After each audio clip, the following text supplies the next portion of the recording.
Well, yes, we're back. We're back after our long summer break. The car Yay. annual showerabang to Miami, where we got to ride in. We didn't really go there at all. No, we did. We went. We went full low riders, choppers, hot rods, 1970s muscle cars. We went in Ferraris, Lamborghinis. We drove down Miami Beach. Seriously, it was amazing.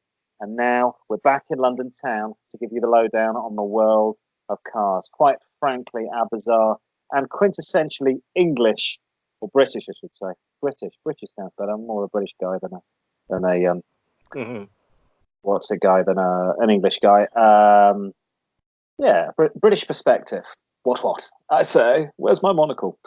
This week, we've got lots in store for all the listeners to the world's only car show without pictures, including a shout out to unsung heroes, not Aung San Suu Kyi, but unsung heroes of the car world. Try and say that after 3 points. And this week, it's 1970s legend Les Dunham, the man who was behind the brand Dunham Coachworks, who created the original Pimpmobile used in the car in movies such as Live and Let Die, the 007 movie, and Superfly. We're also going to have the quiz. It's going to focus on stars and their cars. Can you name the car if we tell you the film and the star? So, Derek Jason in the TV show Only Fools and Horses, this is obviously not for the international market, would be Reliant Robin, three-wheel van. This is going to be a fun quiz, we hope. We're also taking a hard look at my mail bag, having a good rummage around that bulging sack, and answering your correspondence, which, of course, will all be electronic, like orchestral manoeuvres in the dark. Are they still a thing? I think they're playing a race course near you soon, or a cruise ship. Basically, we'll be answering all your car-related questions, and, of course, it wouldn't be Car-Boyz without the news that ain't fit to print in the news. This week, as a journalist, I'll be asking some probing questions, but I won't be probing, physically anyway. Thanks, Rich. Yes, we're back. We're back. It's good to be back. Sorry we didn't have a show last week. Rich was being a typical Scandinavian and had to get out of London where it was literally too hot for him. It's too hot. I went to Cornwall and it rained. What's that all about? I'll go to the hottest place in the UK, Cornwall, and it rained. No, it was pretty good weather, but not as good as London. Absolutely sweltering here. Rich didn't nick anything. He didn't nick a load of jewelry or do a bank heist or anything like that. No, he did go on holiday. Anyway, this week we're going to tackle an unusual classic car in our classic car section, whereas less is often better than more. A classic car that can be an absolute money pit. Well, here in Car-Boyz, we proved it doesn't have to be, and you can literally have your cake and eat it. Hang on, wasn't that the slogan that Boris Johnson said? You can have your cake and eat it. I thought he had a herring. He had a Manx kipper, didn't he? Was that part of the cake thing? I had a Manx kipper on holiday. It was very good. Ooh. And we'll find a classic car that can be used every day as an everyday runabout, but still have an edge over a brand new Kia. Why you'd want a Kia in the first place, I don't know. It'll be a good motor that you can afford to buy, just something very, very, very different. And as Rich, my co-host, has mentioned, all the usual guff is here. We got the post bag, we got the quiz, and answering the age-old question of is 80 too young to buy a Dacia? I think so. I think you've got to be 83. I'm Simon Tudron, and I like big butts, and I cannot lie.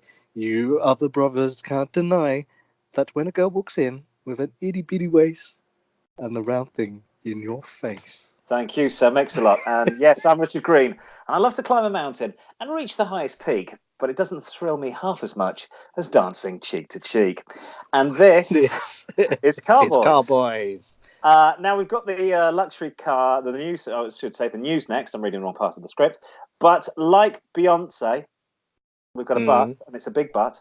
Why, oh why, dear points of view, are people driving luxury 4x4s? If you checked out the Facebook page, I posted some pictures on my way down to Cornwall of some huge, I hadn't seen before. I'd never seen the Jaguar 4x4. The I-Pace and the E-Pace. The E-Pace yes. is the electric version. Well, Jaguar's got a 4x4 or an SUV. Bentley I saw as well, which looks horrendous. It looks super chav. It looks like a truck. Rolls-Royce looks like, now you're too young, I'm too young. There was a car in the 60s called the Triumph Mayflower. Right, the Triumph Mayflower pretended to be a Rolls-Royce for the working man. Wow. So sort of had a Rolls-Royce grille and that was about it. So Triumph Mayflower on steroids. That's the new Rolls Royce. It looks awful. Ferrari. No, Porsche Macan, which means I want to go and eat in Malaysian. Can you imagine having a car? Yeah, Macan. So when I worked in Kuala Lumpur. We went, let's go Macan. That means let's go eat because we're hungry. Or they just say Macan, let's go eat. I'm starving. So it literally means the Porsche. I'm bloody starving. I've got the munchies. I'm really hungry. Now this is very good. The Ferrari Puro Sangue. That sounds about right. Puro Sangue. And Lamborghini. I kid you not, the Lamborghini is called the Urus. Yes, it is. I've got a very itchy Urus, and I can see it from here. Now, exactly, it's very big. Sun shines out of it. Now, I don't include the Range Rover or the Mercedes or the Jeep in this list because they've made their bread and butter out of creating 4x4 SUVs to be driven off-road, to be driven hard off-road. They're luxury cars. I can't make head nor tail of why Bentley. Why buy a Bentley when you could buy a really dented used Audi Q8 for the school run? Why not buy a beautiful Lamborghini Gallardo for the weekend? Beautiful two-seater. Probably get one now for about 80 grand, maybe less, maybe like 60 grand. And you could have a 4x4 Volvo for the trip to Lidl. And other supermarkets are available, such as Aldi and Tesco and Sainsbury's and Waitrose. But you could have a nice little sports car and a dented old 4x4 to do the school run. I don't know why you want to combine it into... It doesn't seem to work. Two things. Bit of housekeeping. So we posted a thing that said cars are getting bigger and we think it may be to include batteries in there. So everyone's going to get electric vehicles. So this the reason? Is this the trend? Carry on with this thought. I'm just going to close the door because my children are setting fire to the house. So I think, is it that they need to have bigger cars so they can put loads of batteries in it? That's number one. And number two, last night we posted a car which kind of looks like a Jag but isn't a Jag. Awful cars they were. It had a Jag grille. I'm back. Basically underneath it was a Nissan Micra. You didn't hear any of that, did you? No, this is this Masuka that got posted on the website. Now, I was fascinated by these a few years ago because they're grey imports, aren't they? You can't buy them over here. And it looks like somebody took a Mark II Jag and put it into a washing machine and put it on hot and then shrunk it and took out the good Jag engine and put a Nissan Micra 1.2 engine in it. They were basically just surfing eBay for just parts and stuck them on. I think it looks quite cool in a sort of Japanese quirky sort of way. By the way, the children weren't setting fire to the house; they were flooding the bathroom, which is always nice to see. I don't. So your theory is the battery theory. That's the only thing that can make sense because I do get the. I had a 4x4 for 6 months while my Honda was in the garage. A long story about how Honda don't actually make parts anymore. They actually have to remanufacture stuff in Japan. So I had to wait for a part for the power steering to be remanufactured. And Honda, being the nice people they are, gave me a loan car for 6 months. And I was out of warranty. I'll tell that now. 6 months. 6 months. I firstly had a VW Passat. This was replaced by Santa Fe, a Hyundai Santa Fe 4x4. So driving position is great. It's a 4x4, 7 seats. It's huge. You can get loads of crap in the back. You get, and it drives pretty good. It drives pretty much like a car. I mean, I never really engaged 4x4, but around London, it feels like a car. You can hit speed bumps at 40. It's great. It's great fun. But the wear and the running costs, I think, are going to be higher. Your MPG is still diesel. Your MPG is, after a while, it becomes quite wearing because it's like driving a van. I mean, driving a Mercedes Sprinter is fun for a day. You don't want that to be your regular car.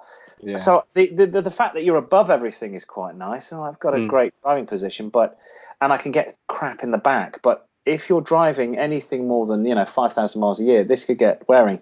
So I like the idea of the batteries. I think you're right. I think that's why people want to, have that type of car, or the reason manufacturers are offering it to us. This is why we are leading car show. And moving on swiftly, the news. Yes. What's happening this week? I don't know. I can't get the music to work yet again because we're on my crappy Wi-Fi. Here we go.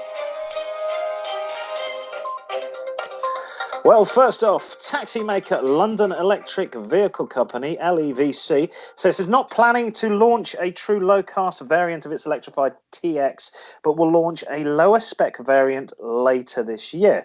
Now, speaking of the event to celebrate the 2500th TX, let's get it right, to be launched, the company boss, Jörg Hoffman, he sounds like a local lad, also expressed a desire for the company to grow beyond its market. He said this brand will only survive if it moves away from the London-focused niche, which is strange because the black London, that's what we're talking about here, the black London taxi is quintessentially a London thing.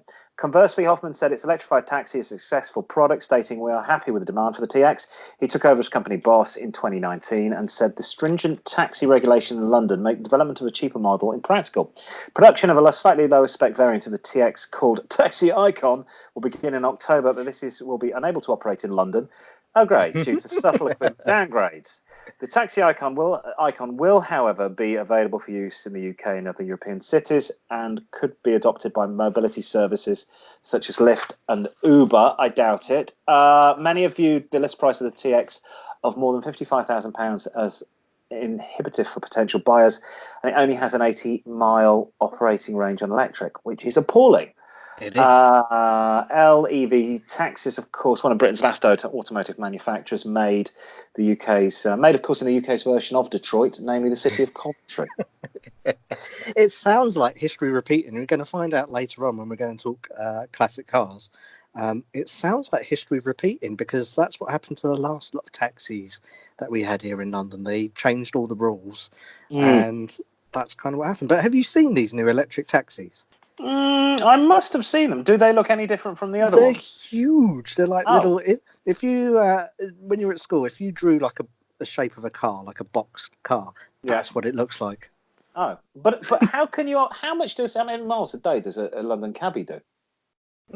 Got to be more than 80, hasn't it? If you're a London cabbie, you need to let us know how many miles that you probably do a day. Because I can't believe that you could survive on 80 miles. I mean, maybe if you just did the very centre of London, it would work. But no, then you've got to charge it up then as well, haven't you? And that's going to take at least 45 minutes.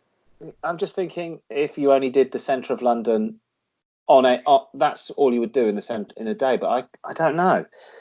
Maybe even a street or something like that. Yeah, that's all I do. This street. If you could email the Car-Boyz, please, any taxi drivers, at car-boys@outlook.com. You can get in touch with Twitter at car-boys, at car_boys. Boys with a Z, always boys with a Z. Facebook, we're car-boys Z, at Car-Boyz, 4 Zs at the end as well. So email Car-Boys with a Z at outlook.com. Yeah, we want to know about that. I'll be interested. We do. Anyway, meanwhile, stupidly expensive car news. Oh, yes, we like that. There's lots of expensive, stupid cars. Pagani has revealed the Huayra, the BC Roadster. You're right there. It's apparently it means wind, god of wind. Sounds like you had some wind there as well. The Huayra. The BC Roadster is a new variant of its hypercar featuring a removable roof and an uprated engine. Removable roof. Okay. Yes. An uprated engine with even more power. It's named to commemorate. Yes. Benny Caloda, who I think, if I'm not right in saying, is the piano player from ABBA. Oh, he is. Yes. But he was also a Ferrari collector who became the first of Pagani's customers. The BC Roadster follows on from the coupe version revealed in 2016, featuring a removable carbon fibre hardtop. Good job the first owner wasn't called Donald Ian Colin Kingston, because that could have been a bit messy. Here is the Paganini DICK. Pagani claims that the BC weighs just 1,250 kilos. That's 30 kilos, probably less than me, and the regular Roadster, with a structure that incorporates carbon fibre alongside even rarer and lighter materials, including carbon titanium mixes that are both lighter and stronger. It's like the $6 million man. The aerodynamic elements and the vast rear wing create a combined peak of 500 kilos of downforce at 174 miles an hour. I'd like to have been there when they tested that. It even has flaps next to the exhaust catalytic converters to divert gas over some of the underfloor elements like an F1 car. So when they have like diffusers on the car. We posted a picture of this on the Facebook group, which I think looks slightly pornographic. But it looks like somebody's cut the top of the car. It looks like he's driven it under a truck in a movie. Where's the rest of it? Horatio Pagani, I think that's his name, still works as the company's chief designer. That probably explains why they all look the same. Yes. And admits that he thinks of his products as being works of art as well as cars. Art, yes, art and profit. I think so. Yeah. And as other versions of the Herr and the BC Roadster uses a version of the Mercedes AMG sourced M158 twin turbo V12, which is probably the used in lots of other sports cars. It's not using the Aston Martin as well. Is it really? Okay. I think so. It's used in lots of things. However, revisions included a newly designed turbocharger, increases power from 795 bhp and torque peaks at 775. Are you blowing up balloons? No, it's just my children setting fire to the house again. I think it looks like the bathroom's flooded, and now they've moved on to the kitchen and just liberally pouring petrol all around and lighting it. This is my life. This is my life. We haven't got professional sound studios yet. We need sponsors for the show, and as soon as we get them, you won't hear the beautiful squeals. Actually, they sounded like they needed oiling, didn't they? If we do get a sponsor for the show, we could probably afford one of the 40 examples of the Roadster that's going to be made, with each of them carrying the price tag of 2.8 million before taxes and petrol and sweets in the glove box. So I think I'll have 2 of those. And that's got to be 500 a year road tax. There won't be a speed bump in the world that you can go over. It will be an interesting car. They seem to have gone up exponentially, don't they, in relation to everything else? Yeah, 2.8 seems a bit excessive because there was that barrier, wasn't there? 170 to start with, or maybe 300,000. I mean, and how much is a second-hand one? Yeah. Really, even a 10-year-old one. I'm thinking, well, what I could do is buy a nice house in Monaco. And I know this is aimed at me. I'm not silly. This is aimed at people that earn. This is Jeff Bezos money, isn't it? Yeah. But really, I don't know. I mean, I think 2.8 is hilarious, but they're only going to make 40. So, and are Paganini? Are they? Who are they owned by? Pagani. I don't think they're owned by it. Are they still independent? Maybe. Okay. Well, maybe that's the. Okay. Justification for the price tag. Staying with silly, expensive car news, Aston Martin's share price has taken another hit after the firm announced a pre-tax loss of almost £80 million in the first half of the year. Wow. Now, price per share is now down to £5 for the first time as trading opened on Wednesday after Aston Martin held a press conferences. The losses were blamed on lower than expected sales in Europe and the expansion costs. But the company boss, Andy Palmer, insists the firm's ambitious growth plan does remain on track. Now, the publication of Aston Martin Lagonda's latest results came a week after the firm issued a profit warning in which it cut its wholesale forecast. Now, Aston Martin floated on the stock market last year. Shares were £19 each. Now they're down to £5 each. Wow. Retail sales are up in the US, 26% in US and China, but a steep decline in the European market. So possibly Brexit, who knows? Possibly. That's really extreme. 80 million. Think how many Paganis that you could buy for that. A lot of Paganis. Finally, we've got hot hatch news. Renault, remember them? They revealed the pricing and specs for the limited run Megane RS Trophy R. So this is actually even more exclusive than Pagani because there's going to only just be 32 examples destined for the UK, starting at £50,000. Whoa! For a Megane. That price you have to have a lot. I would want. Who was the footballer that used to do that? Thierry Henry. I would want Thierry Henry to basically be present in the car at all times, going, "Oh, blah, blah, blah, again, See, okay, thank you." And he would see, have to that's go to good. another one. I like that. You said present at all times. I was going to say that he should just deliver it, but present No, at all I times, I would like want that. him. I'd want his number on my phone, and I go, "Yeah, I need you to get over here. I haven't heard Vavavoom for a week. Oh, I'm sorry, I'm doing a Vavavoom." So I said, "Well, I don't really care." I spent 50k on effectively a shopping cart. So if you could get your ass around here, okay. See you later. Vavavoom. So let's find out what that £50,000 would buy you. It would include special Olin's shock absorbers and a Krapovich exhaust. No, That really, doesn't. that is the name. It is Is a it? Krapovich. Okay. Yeah. A Krapovich exhaust alongside Brembo brakes. Oh, It's I've kind heard of of like them. it's kind of like a fashion statement, isn't it? Yes. While the carbon bonnet and diffuser are part of the comprehensive weight reduction program to Okay. offer increased performance. Weight reduction, but you pay more for it. That's not all. The most extreme version is offered as the Nürburgring Record Pack. That really is the name of the spec. Okay. And that's priced at more than £70,000. Whoa. And for that, you Yes. get a car claimed to be the same spec as the car that set the hot hatch record at the fearsome Nürburgring German Okay. circuits. So what you get? You get 0 to 60 in 5.1 seconds. Top speed of 173 miles an hour, and it now holds the record for the fastest front-wheel drive production car at the Nürburgring. All right. So, £50,000 for a Megane. Or what you could do, £15,000, not 50,000. You could buy a rear-wheel drive Toyota Supra for that, and get the same performance. Same performance, rear-wheel drive. Probably a lot more kudos. Harder to park than the Renault Megane, but it's an awful lot of money for a hot hatch. For a Megane. Yeah, and it's really it's just a bit of fun, isn't it, for the company?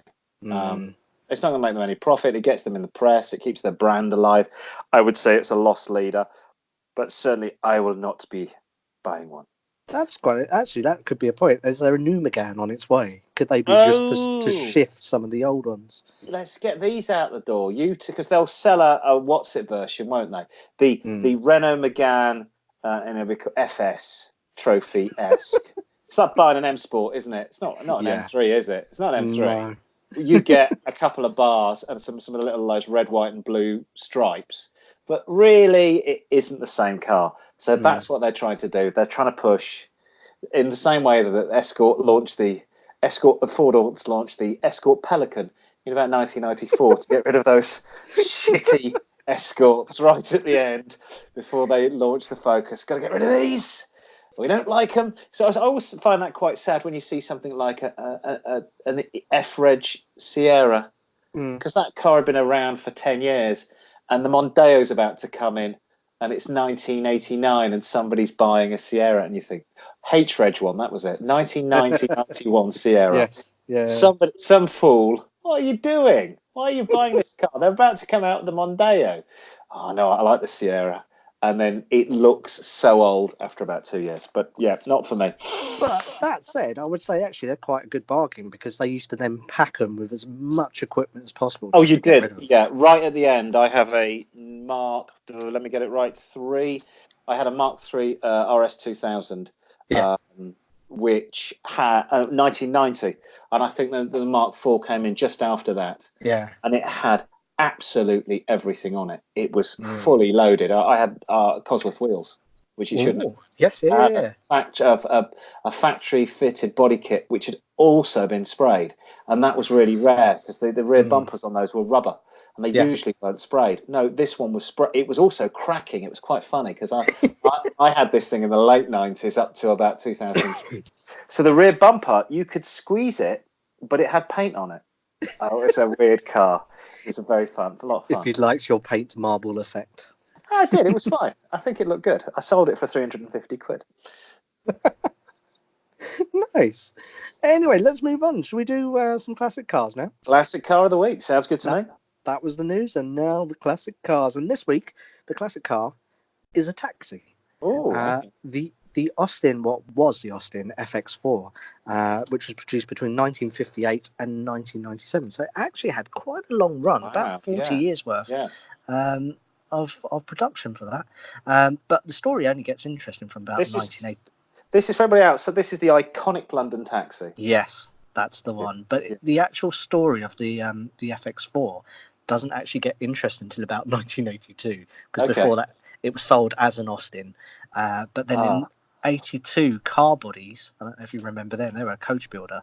Yes. They took over the copyright when British Leyland basically destroyed the British car industry. Yes. And then started producing it under their own name. The old Austin engine, they took that out, threw that away, because they had sold the plant. British Leyland had sold the plant to India. Oh, brilliant! So it would cost them to then get a new engine. So Car-Boyz ended up putting the Land Rover 2.2 diesel engine in it. Right. And it was offered a similar size Land Rover petrol engine as an option. And the new model was then branded the FX4R, with the R standing for Rover. Not racing, Rover. The FX4R had some improvements. Yes, the pedigree of taxi racing. The FX4R had some improvements over the previous FX4 models, including power steering and full servo brakes, but its performance and reliability were really, really poor and gained a bad reputation. So what they then did, some people replaced it with the Land Rover engine with the Perkins Mazda 3-litre diesel engine in there. Perkins diesel. Which improved the input performance dramatically. It was also powerful and reliable, and the Perkins conversion got a reputation though for being noisy at idle. The typical taxi rattly diesel engine sound. Yes. In order, and this is why we said earlier on, it's like history trying to repeat itself. To regain lost sales, what they did was Car-Boyz took the old chassis and suspension components, refurbished them, and fitted new bodywork and a new engine, which was the old engine from India. Okay, so it got complicated. So British Leyland sold the factory to India. Right. And what they did was import those engines back in to put into the taxis. Genius. Genius. But in February 1989, the Fairway, that's the one I think I remember the most, Fairway was introduced. And that was fitted with the indestructible 2.7-litre diesel engine from Nissan. This engine was, I don't know if you remember, it was called the Ford Maverick and the Nissan Terrano 2. Yeah. And they offered, it was the same engine in that. Right. But that made the FX4 faster and more reliable, and had for the first time full wheelchair accessibility in line with the new laws which came into force in January 89.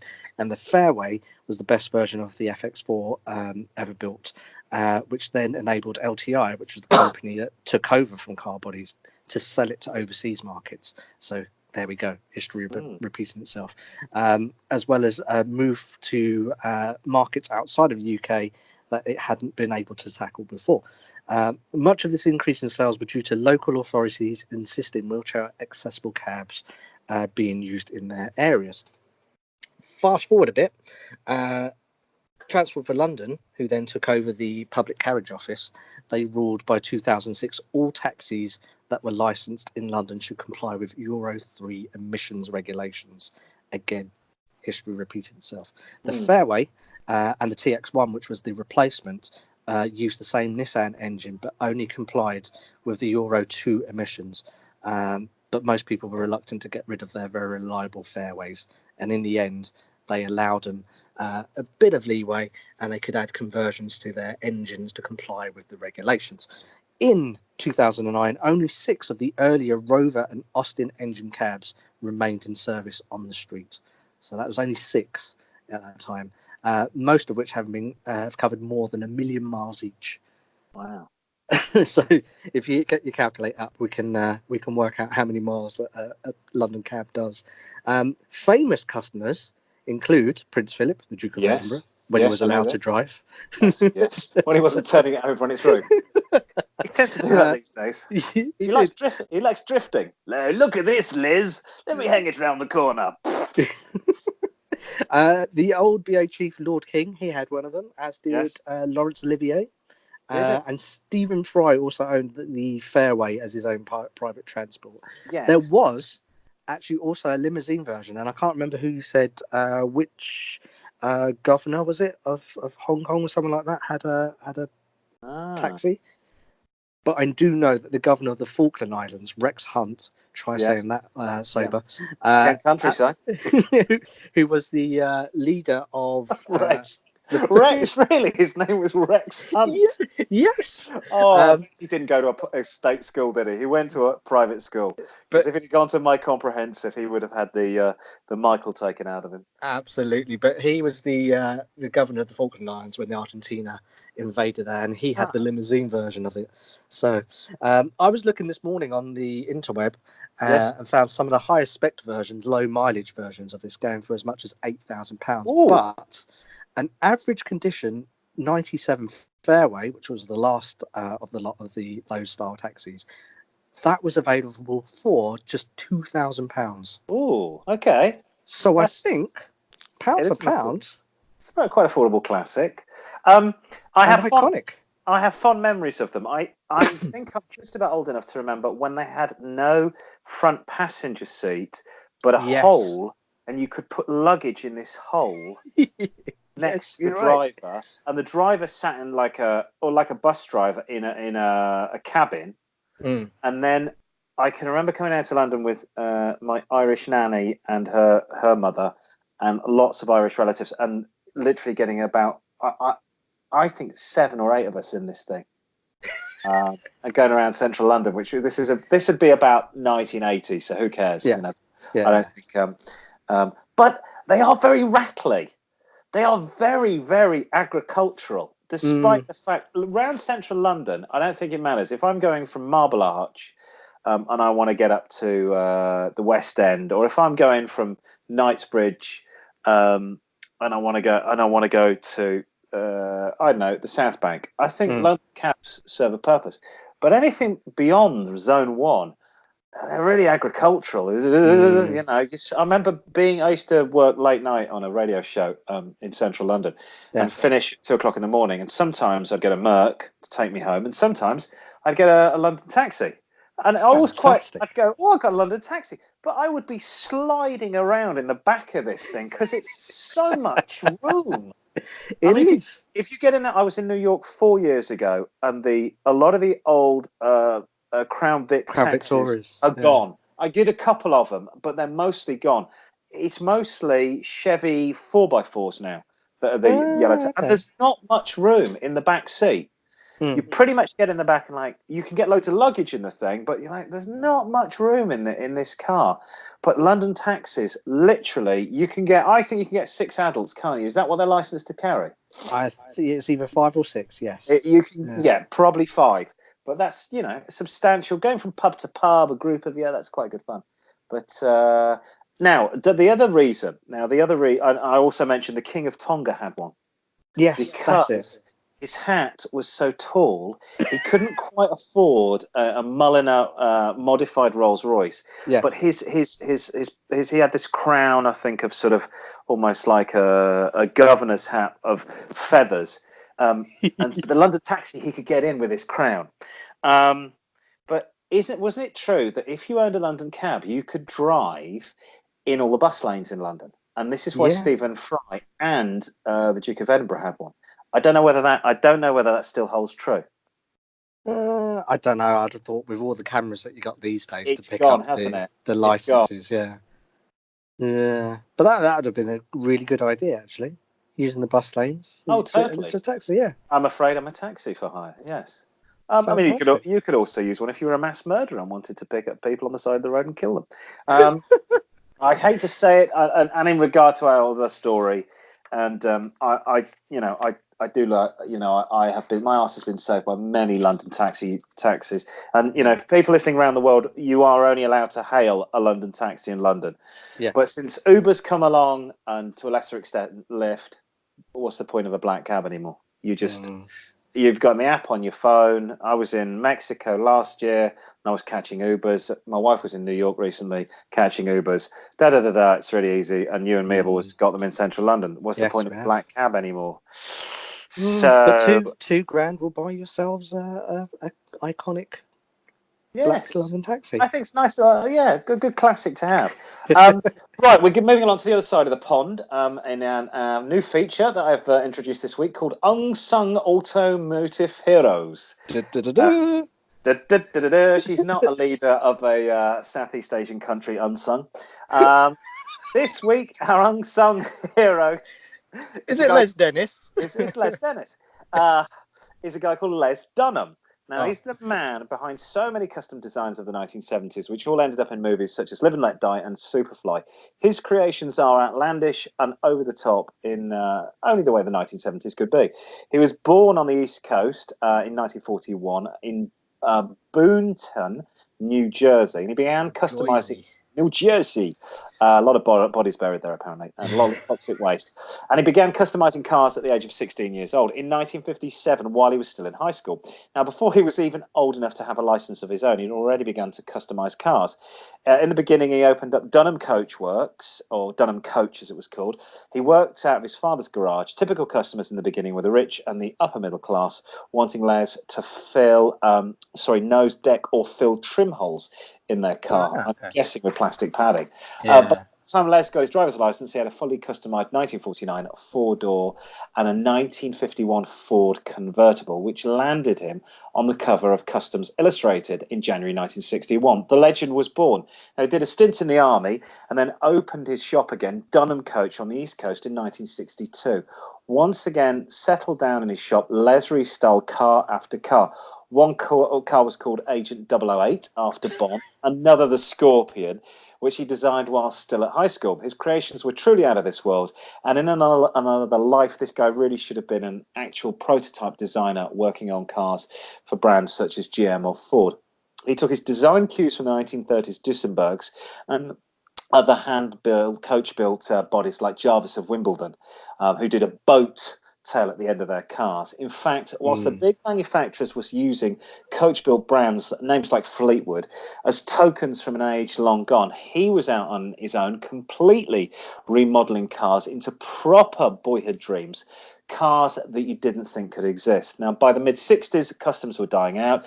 He began to move on to motorcycles instead. And about the same time, late 60s, early 70s, he modified Cadillac Eldorados into a style that became known as pimp cars. He was the first guy to do it.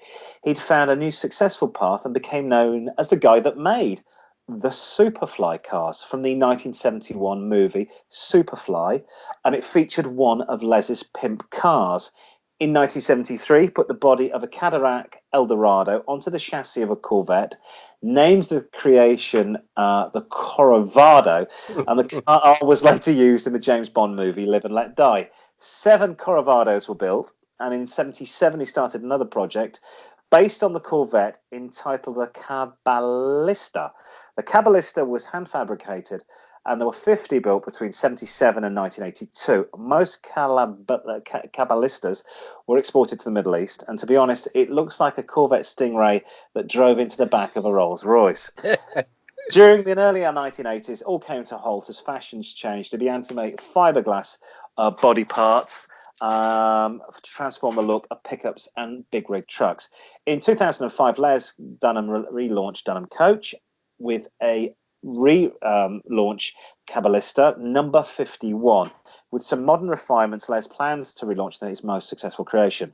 He's now almost 80. It's unlikely he's going to get back into the game, but if he does, you can expect something truly out of this world. And I love people like this, that despite all odds, he's made a career, and they are weird looking cars. I think you would be difficult driving around Enfield in one of these things, but it certainly gets people talking. And I love the innovation. I love and he's done it properly as well. These things aren't plastic padding and fiber kits. They really were.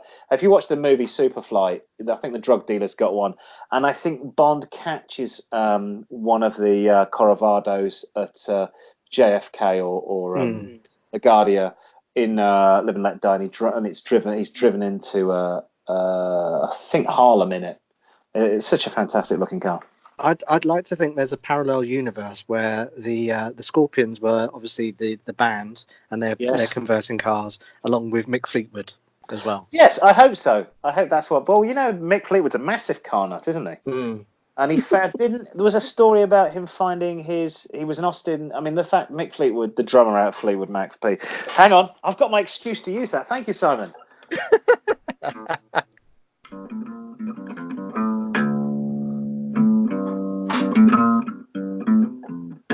Okay, we'll forget about that. It's not just thrown together. Exactly. It's not thrown. I'm prepared with my guitar. Any mention of the band Fleetwood Mac and the race.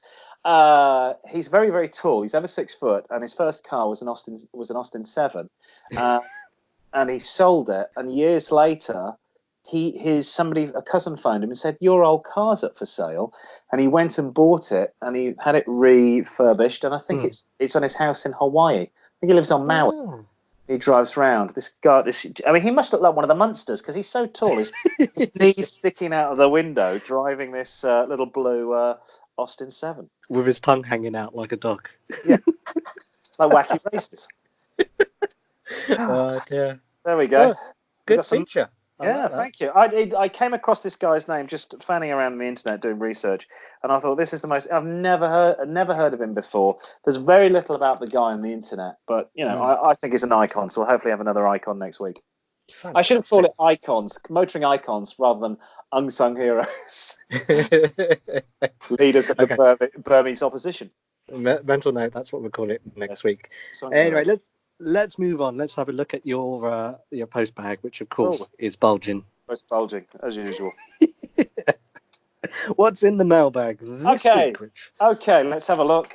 I'll do some paper noise. I'll pretend it still goes through the paper. Yeah, I've got. Firstly, thank you everyone who's been corresponding with us and your interactions on Facebook and everything like that. Facebook.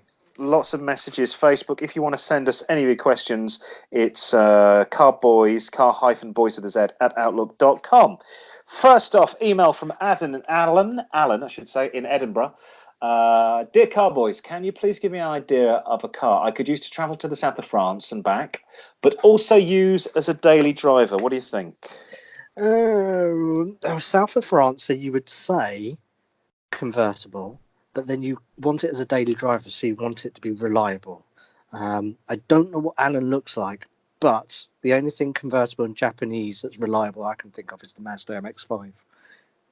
Would you look out of place? Is it practical? That's the other thing. It depends. If he's got a family, it's not going to be practical at all. It's just not going to work, is it? If he's got a family, MX-5. I had a friend that had an MX-5, and you used to have to. It'd ferry people from the pub to and from the pub. You're going to get 2 people in it. And I think once with somebody sat on the sort of bonnet at the back, lying low, in between the 2 people at the front. And we've all done it. We've all had a Mini and managed to get 12 people in it. This will be fine.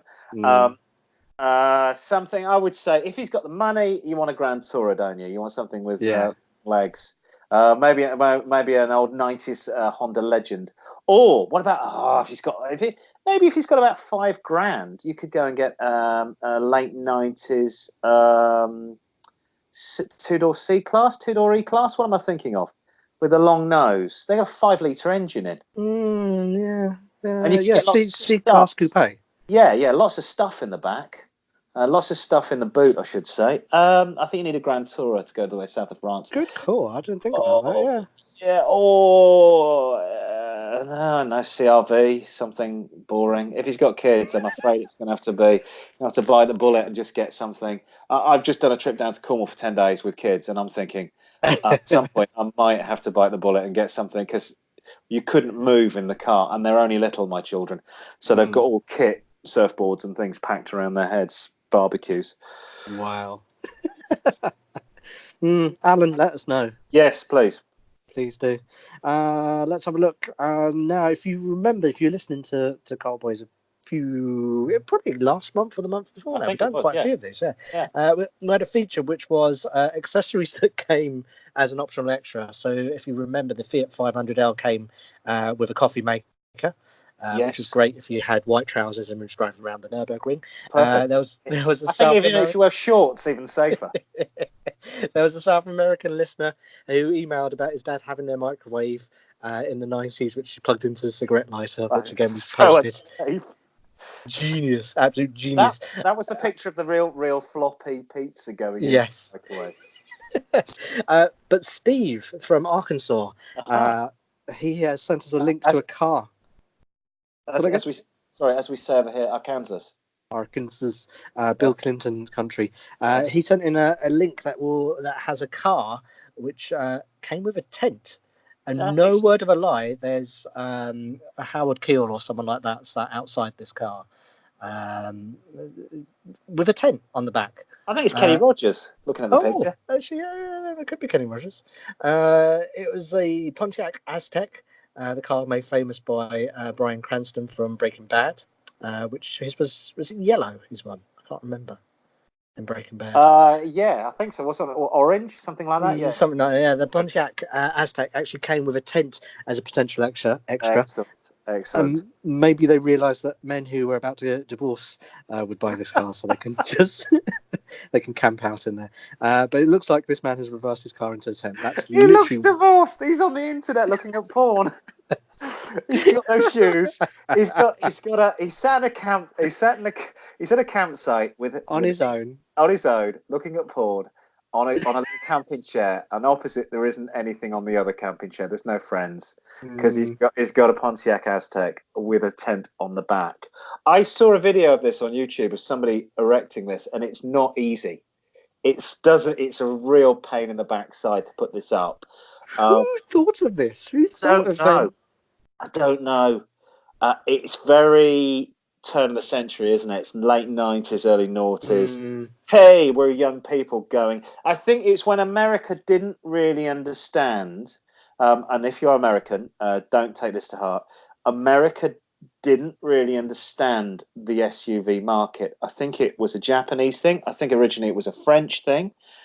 The people carrier style. Yeah. And the Pontiac Aztec isn't quite a Jeep. It's not quite a people carrier. This looks like it looks like a car that was put together. Have you ever seen the episode of The Simpsons where Homer meets his brother, which is Danny DeVito? Is that Danny DeVito with hair, and he lets Homer design a car. And that's what the Pontiac Aztec's like. He's like, yeah, we want like a big grill, and we want lots of money, but we want it to be sporty, but we want it to be a 4x4. So he doesn't really know what it is. But yes, this is absolutely fantastic. My favourite line from that episode is where he calls it a rack and peanut steering. Brilliant. Brilliant.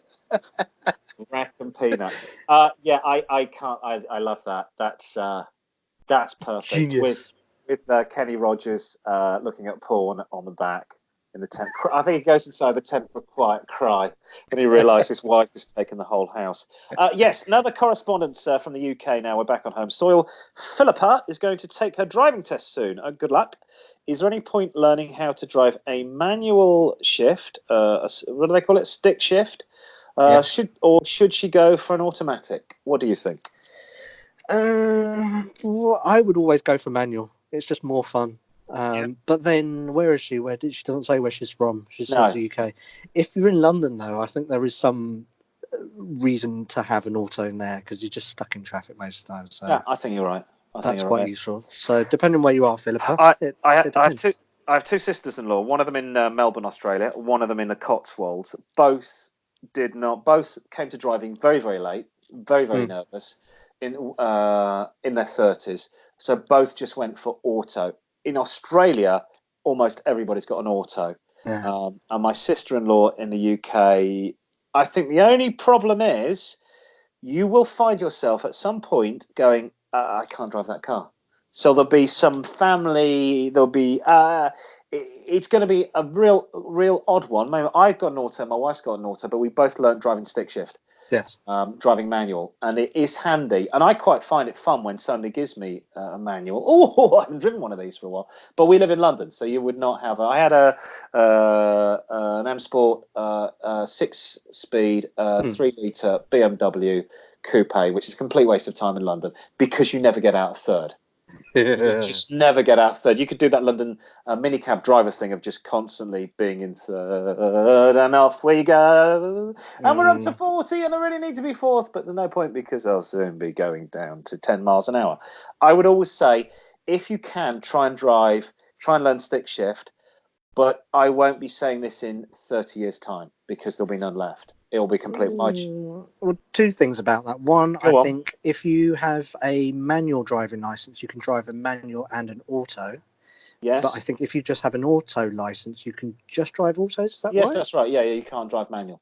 So I think manual is probably the way to go for that thing. Or get the best of both worlds. I think things like the minis, you can have the like auto gearbox, but you can actually still shift like a manual on it. Yes. I mean, I've got flappy paddle. I've got an auto, but I've got flappy paddle on the steering wheel on my Honda, so I can go up, down, probably faster than I can change with a manual. And automatic gearboxes are so much more better than they used to be. 20 years ago, or 30 years ago. Good grief! You needed a manual, and plus we got a history of the UK of having. It's a difficult one. I would say pretty much if you can learn with a manual, and then if you're in a set city, go and get an auto. But I wouldn't say that if I had a very small car. If I had a tiny little Fiat, I'd go get a manual because it's much more fun. Yeah, and you'd have to just rev it to rev the nuts to off the it. hills. That's a great way to learn how to drive manual cars. Just okay. Lastly, Don in California. Hang on, wait. Don in California. That sounds like Don Henley from the Eagles. Do you think he listens? I hope so. But this Don, distance highway. Don from California says he loves cool the show. Wind in my hair. Thank you, Don. But he says he loves the show. And he also loves old English cars, despite their faults. Can you guys tell me what you would recommend me to buy? Old English cars. Is Don Henley dead? Or is that Glenn Fry? One of them's dead, huh? Glenn Frey, I think, is. Okay. Yeah. All right. Yeah. So thankfully, this Don's still alive. I know exactly what I would recommend. I saw this question in the mailbag. Okay. So it's loves English cars. He's in hot, sweaty California. Got to be an MGA. The latter MGA with the conversion. Take out the MGA engine because it was crap. Yeah. And put the MG GT engine in it. So it's the later engine into the MGA. Is a beautiful car. I think it's the prettiest car, in my opinion, that MG ever made. The trouble with it is it rusts like a bugger in the UK weather. California, there's a great opening scene in Play Misty for me with Clint Eastwood. So that's 71, where he's doing the Pacific Coast Highway, the PCH, and he's driving I think it's an XK Jag from the 1950s. Yeah. They are prohibitively expensive. You can buy an immaculate left hooker MGA in the States for around about £20,000, $25,000. Okay. Because Don doesn't tell us his budget or anything like that. Because I was thinking California. I was thinking one of those Austin Healey's, the little bug-eyed thing. Sprite, the one. The Sprite, or they did it was done as an American car, wasn't it? The Austin, was it the Healey 3000? I think so, yeah. Yeah, and that's a big car in the States. I mean, they were very, very popular. The Austin Healey 3000. So you could get something like that. I'll go for the MGA. It's just a beautiful little car. And the fact that you can drive it there and you know it's not going to rust because it remains very dry. It's very infrequently relatively easy cars to work on. But I'd take out the original engine, or I'd get one that's already been done with the bigger MGB GT engine in. I can't think of anything else. Triumph Stag. It's the parts. It's the parts. I think what he's talking about is a proper. I think we're talking 1960s, aren't we? And we're talking a little roadster, or if you can find maybe a TR6, yeah, a TR6 would be good. Ooh. If they, Don, I think you should just get in touch with us. Tell us what you budget, and what style you're going, because I know they exported the Triumph TR3 a lot to the States. It's a big hit. It's the part be easy to come by or fabricated quite easily. Exactly. Right, I'm looking at the time. We've got 5 minutes left. Let's do the quiz. Oh, hang on. I've got some music. Da, da, da, da, da, da, and it's not me singing. Da, da, da, da, da, da. Let's see if the internet's working. Come on, internet. Oh, I like this. It's this week's quiz, and it's Name the Star, Name the Car. Welcome, one and all. I'm your host tonight for the quiz that has it all. Glamorous ladies, an exotic location, and world-class prizes. This week, our lucky winner could walk off with an entire online series of the UK's #1 radio show, Car-Boyz, online, completely free. I'm your host, Richard Green, and unlike the former host of Blockbusters, I love black people. Many TV series and famous movies have been made throughout the years where the star of the feature is almost outshone by the car he or she drives. If I think the car Steve McQueen drives in Bullet is almost as famous or more famous than the movie. So if I ask you what car he drove in the film, you'll instinctively know it's a Ford Fastback Mustang from 1968. It is, and in green. In green. And our lucky contestant this week is Simon from Enfield. Thanks for joining us, Simon. Thank you. Great to be here. Well, the studio audience, calm down there. Okay, so here we go. I've got a list. So what I want off you, I'm going to ask you, give you the name of the actor, or depending on the name of the role he plays in the TV series or the movie, the name of the TV series or movie, and you've got to give me the car. So Are you ready? I'm ready. Here we go. So the actor was Patrick McGoohan. I think he was known as Number 2, and the TV series, a British TV series from ATV, was The Prisoner. It was. Do you know the car? It was. Now, it's only seen in the opening titles. It's not seen in the series itself. I'm guessing, because it would have been an original, so I'm guessing it was a Lotus 7? Yes, Lotus Super 7. Yay, you got one right. Now, we're sticking, this is going to make no sense to international audiences. We're sticking with British TV series from the 1960s and early 1970s.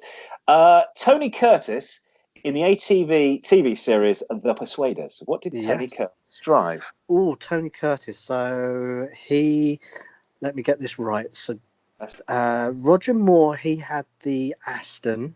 Yes.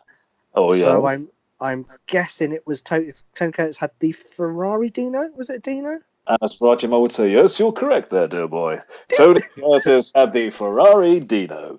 Ding! He did. He had the Dino, and the reason he did the Dino is because Tony Curtis, I think, had just done a film where he played the Boston Strangler, and he had nothing to do, and he was in Europe, and he went for a meeting with Lou Grade, and Lou Grade said, "We'd love you to come over here and make a TV series with us." And Tony Curtis said, "I'm Tony Curtis.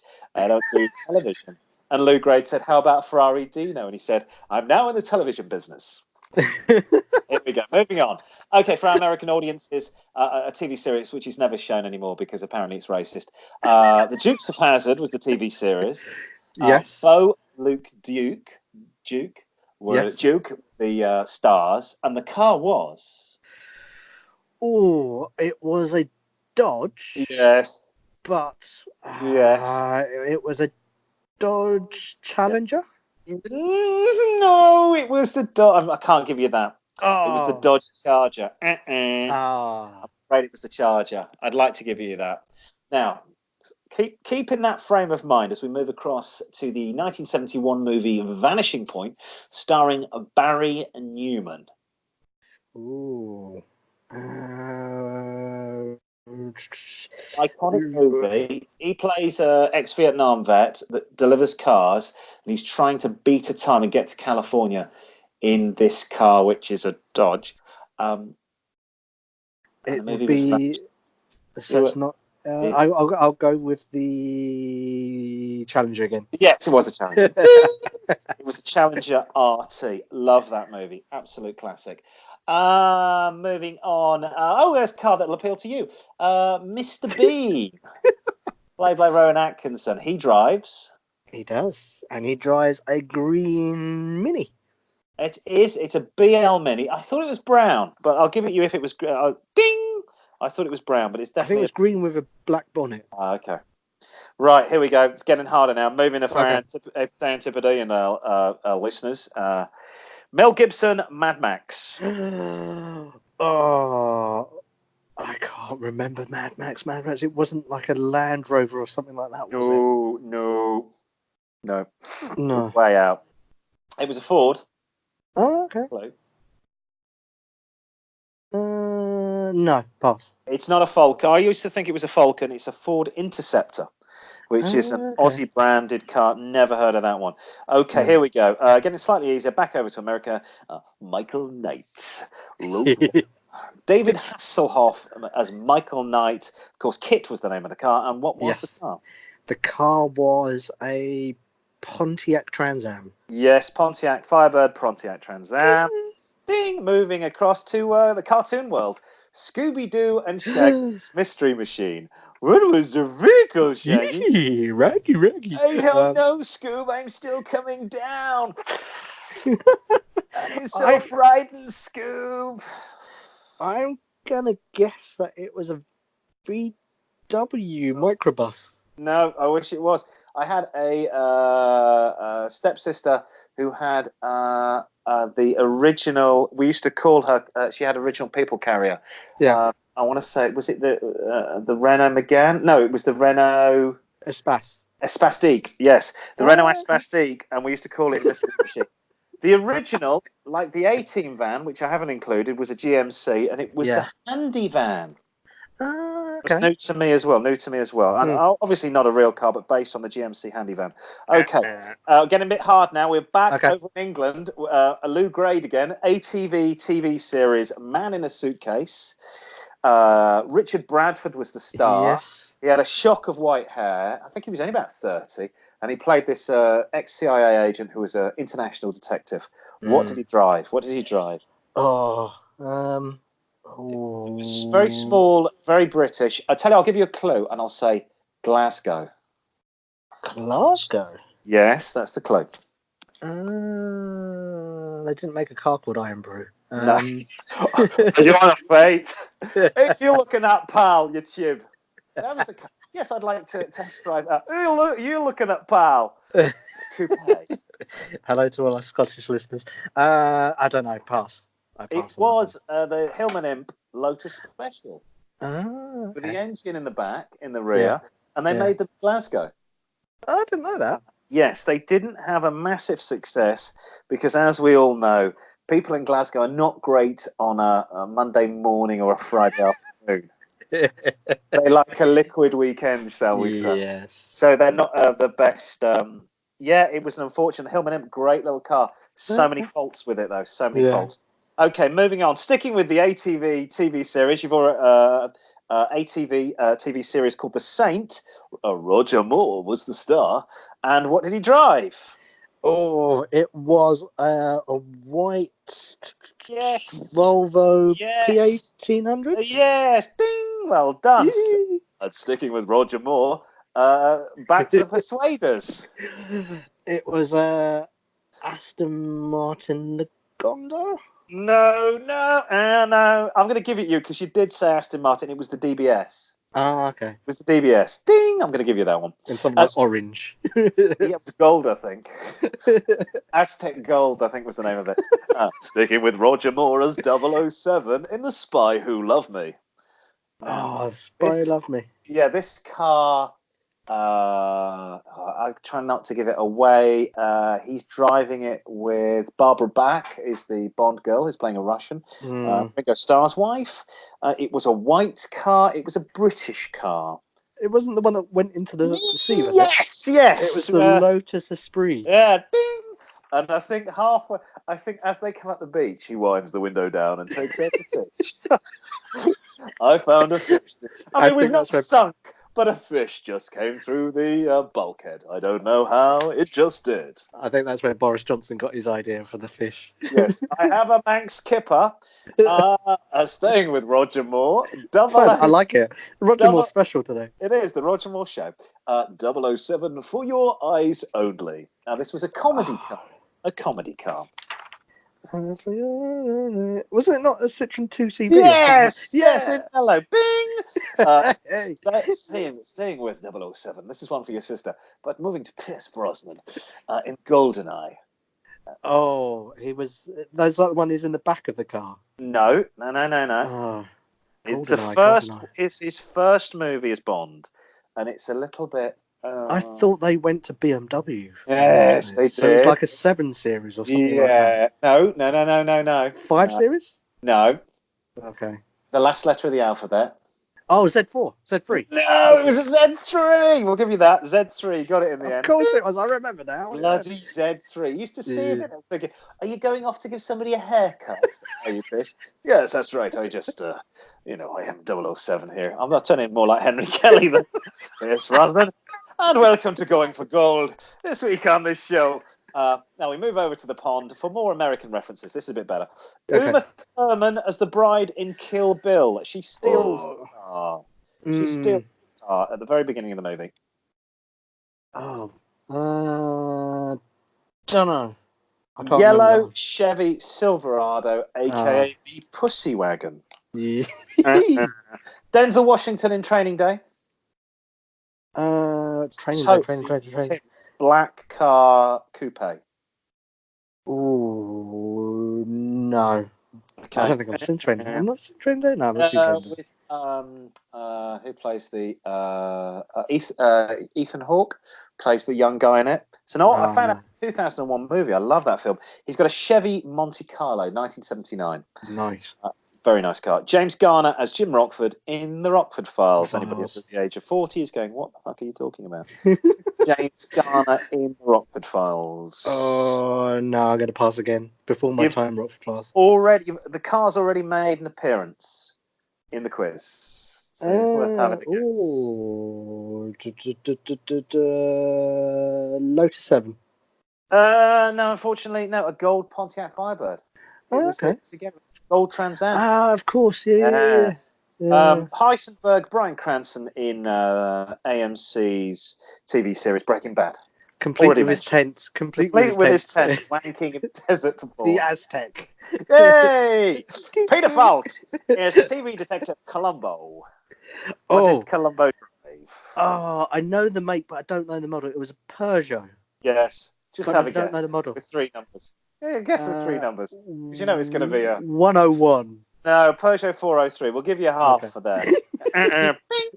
Johnny Depp. Now, this is a difficult one because there are about 15 different versions of this car. We want the name of the car in the movie, not the car in the book. The car in the book is different. I think it's completely different. And I thought this was a Cadillac. Johnny Depp, Hunter S. Thompson, Fear and Loathing in Las Vegas. The Big Red Shark was a 1971 Chevrolet. Yeah, but I don't know what model. have a guess. No, I haven't. No, Impala. Bing! You got half of it right. Finally, you'll like this one. I don't know if you remember the TV series Fleagle, Bingo, Drooper, and Snorky. The Banana Splits. La la la la la Was la it? la la Was la it? la la la la. Was it not like a? Go on. I need to make sure it wasn't the Monkeys. Was it not something like a Mini Moke or something like that? No, you're on the right track. I thought myself that this was a beach buggy. You're not going to get it, but it was an Amphicat made by. It's a 6-wheel drive vehicle, and you drive it with levers. So you get like a tank. One side goes forward, and all the wheels on one side. The other side goes forward, and it would float on water. La la la la la la la. That's the end of our quiz. Thank you very much for taking part. And I'm just going to see how many. I just have a little count at 1, 2, 3, 4, 5, 6, 7. You got some points right, some points not right. Thank you very much for joining us on the quiz. And you'll be getting a free subscription to every single episode of Car-Boyz, which is, of course, free on the internet already on YouTube. Okay, that's almost it from us. A couple of more points of discussion. Why are there so many old cars in the West Country? Because of old people. Old people live in Cornwall and Devon. Lots of old cars covered in dents. Yep. How hot was London last week, and did you have any mechanical problems? It was nice and comfy with aircon and had no problems at all. You had no problems at all with your car. No. I'm pleased. I'm pleased to hear this. I had a friend that had conked out completely. His aircon. Not the time for it to go. Ooh. Yeah. Really, really painful. And plus, it's so polluted. You can't just do the window down. Yeah, 230. Why spin windows down and drive at 30 miles an hour? That's the aircon that I traditionally used. Yes, it was very. I was not. But if your car overheats, my top tip of the week: put the heater on. Yes. I don't know why. I haven't had a car that's overheated for a few years, but that's what I was taught. Put the heater on, and it sucks out the heat from the car into the cabin, but it cools down the car. Also, pull over on the side of the road. I think it was an old army technique, and it just the heat dissipates out through the thing. But interesting thing, my current car, my last car, has no temperature gauge on it.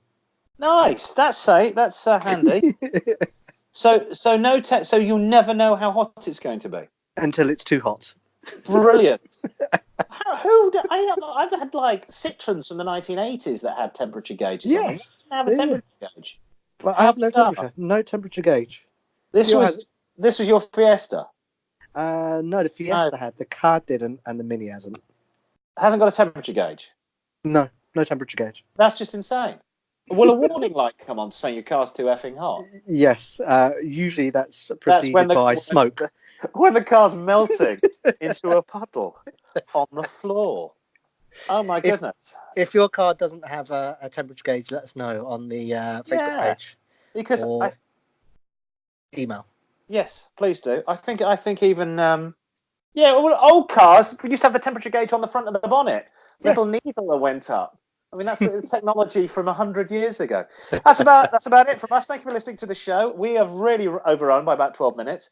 You can email the Car-Boyz at car-boys, boys with a Z, at outlook.com. That's car-boys with a Z, and we will endeavour to answer your questions, be they car-related or not. Facebook, we are car-boys at Car-Boyz with 4 Zs at the end. Car-boys with a Z at Car-Boyz, 4 Zs at the end. That's Facebook. Twitter, car-boys with a Z at car_boys with a Z.